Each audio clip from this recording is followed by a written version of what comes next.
Assalamualaikum warahmatullahi wabarakatuh. Selamat malam Sobat Kepo. Alhamdulillahirabbil alamin. Kita kembali lagi di Ngobrol bareng Gus Miftah Los Rarewel.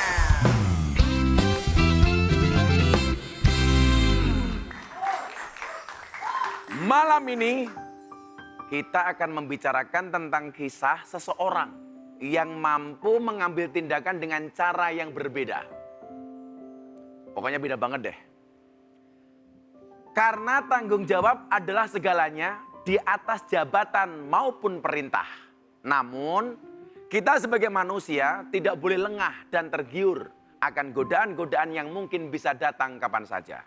Karena saya yakin setiap langkah yang kita ambil itu pasti akan ada godaannya. Contoh, kalau saya keluyuran ke klub malam, itu pasti ada godaannya. Tergoda enggak? Enggak, kalau pas di depan kamera. Kalau di luar kamera, insya Allah sama. Nah, salah satu tokoh yang akan kita hadirkan malam hari ini atau bintang tamu kita malam hari ini orang yang berani mengambil tindakan yang berbeda dibandingkan tokoh-tokoh yang lainnya. Tentunya dunianya adalah dunia politik. Maka kita akan membahas terlebih dahulu bagaimana sih sebenarnya pandangan Islam terhadap politik itu sendiri. Islam menyebut politik dengan istilah siyasah, as-siyasah. Jika yang dimaksud politik adalah siyasah mengatur segenap urusan umat, maka Islam sangat menekankan pentingnya siyasah. Artinya apa? Kita tidak boleh membenci siyasah atau politik itu sendiri. Karena sebenarnya yang kotor bukan politiknya, tapi politikusnya. Bahkan Islam sangat mencela orang-orang yang tidak mau tahu terhadap urusan umat. Tetapi jika siyasah diartikan sebagai orientasi kekuasaan, maka sesungguhnya Islam memandang kekuasaan hanya sebagai sarana menyempurnakan pengabdian kepada Allah Subhanahu wa taala. Artinya apa? Politik bagian dari ibadah. Kekuasaan bukan segala-galanya. Toh kita berkuasa tidak harus melalui jalan ibadah. Toh kita bisa berkuasa, bisa beribadah tidak harus berkuasa. Tetapi kalau kita berkuasa dan bisa kita jadikan jalan ibadah, tentunya itu lebih baik. Contoh begini, saya dakwah hanya menggunakan mulut saya. Tetapi bupati tidak hanya menggunakan mulutnya, tapi juga tanda tangannya. Oh, kalau tanda tangannya bupati laku, tanda tanganmu di KUA saja gak laku.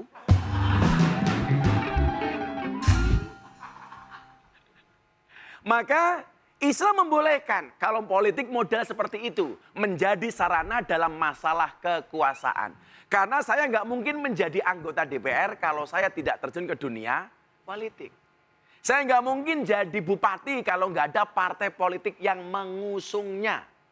Ya kan? Kalau saya berpolitik pantas nggak ya?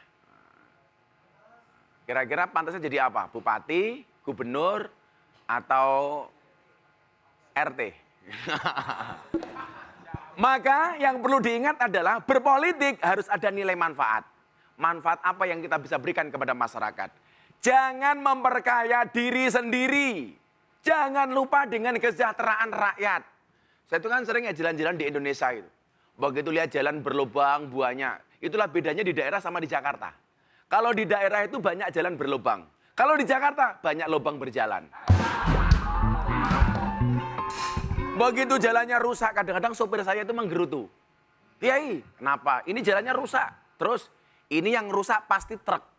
Yang rusak pasti mobil-mobil besar itu. Yang rusak pasti dump truk, mobil-mobil besar dan lain sebagainya. Saya jawab, Anda salah. Yang rusak jalan itu bukan dump truk. Yang rusak jalan itu bukan mobil-mobil besar, tetapi yang rusak jalan itu adalah mobil mewah. Kenapa? Karena seharusnya anggaran yang untuk membenahi jalan dikorupsi untuk beli mobil mewah. Maka ingat, harus sesuai dengan bidang ahlinya. Karena dikatakan idza wusidal amru ila ghairi ahli fangtadiris sa'ah. Ketika sebuah urusan dipasrahkan kepada yang bukan ahlinya, maka tunggulah saat kehancurannya. Nah, ngomongin soal politik, kita lihat dulu tayangan yang satu ini. Kita yang harus jawab. Sementara kamu seperti itu. Masih nunggu ya? Oh, selesai nunggu. Oke. Bagaimana kemudian nakesnya juga sudah terkena. Apalagi kemudian yang bisa kita lakukan. Jadi saya memohon pada masyarakat, berikanlah dukungan, berikanlah dukungan. Saya tahu ini sulit, saya tahu ini tidak mudah, betul-betul. Saya tahu ini sakit rasanya, tapi mari kita bantu. Ini bukan soal pelanggaran aturan. Nama ibu siapa? Ibu Diana dan perusahaan ibu tidak bertanggung jawab. Ini bukan soal untung rugi, ini soal nyawa, ya. Kita ini mau nyelamatin nyawa orang. Dan orang-orang seperti ibu ini yang egois. Pokoknya semua ini pekerja-pekerja ikut aja. Kabur. Kenapa? Karena orang-orang tidak peduli seperti ini. Sekarang tutup kantornya dan langsung nanti akan diproses. Karena pidana, oke tanahnya tanah perhutani tapi barangnya punya dia.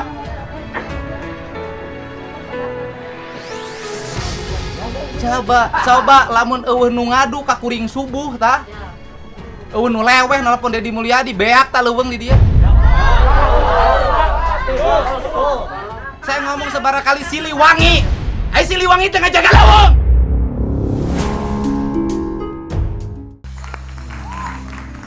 Nah Sobat Kepo, ini kalian kenal nggak sama yang video tadi?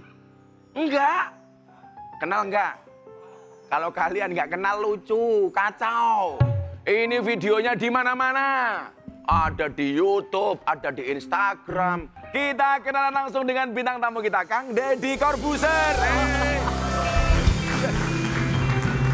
Kamu salah.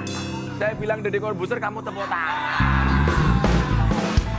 Kang Deddy Mulyadi. Gimana Kang kabarnya? Baik. Namanya Deddy Miftah Mulyadi. Oh, Deddy Miftah Mulyadi. Kang Ya. Deddy bawa apa? Ini dong. Bawa oleh Gus ikat Miftah. Oh, ikat. Ikat. Ini ikat ala mana, Kang? ala Sunda. Ala Sunda. Ini tuh Gus Miftah. Iya, Gus Miftah. Makasih, Kang. Langsung pakai begini, Kang, ya posisinya. Iya. Biar hatinya terikat. Biar hatinya terikat. Senantiasa terikat. Aduh. Wah. Makin ganteng. Iya. Sorry ya. Ganteng ini menyiksaku. Itu kan kayaknya marah-marah. Marah. Kenapa Kang kok bisa segalak itu? Ya, orang sudah hidupnya mapan dengan bambu, tiba-tiba bambunya dibabat, mau diganti sama pohon pisang dengan harapan baru. Bambu dibabat diganti pohon Pisang. dengan harapan baru. Dengan harapan baru. Jangan-jangan yang babat bambu itu tipenya seperti pohon pisang. Punya jantung tapi nggak punya hati. Pertanyaannya mungkin di orang awam begini, Kang. Kenapa sih pilih cara tegas seperti itu? Memangnya nggak bisa dengan cara yang agak santai, yang paman? Loh ya tergantung yang dihadapinya. Kalau yang dihadapinya tinggi, langsing, kuning langsat ya santai. Kalau sebenarnya Iya. personality Kang Deddy itu, kalau di luar video-video itu ya, sebenarnya orangnya halus, suka marah-marah, atau seperti video itu sebenarnya? Ya tergantung situasinya. Ya saya kadang canda, rileks, kemudian malah jarang marah sebenarnya. Malah jarang marah? Jarang, tapi kalau situasinya harus marah ya harus marah juga. Kalau sama istri? Ya sama. Ya kadang ada romantisnya, kadang ada candanya, kadang ada marahnya juga. Iya. Setelah ini saya akan kupas tuntas kontroversi seorang Kang Deddy Mulyadi. Jangan kemana-mana, tetap di Ngobrol bareng Gus Miftah.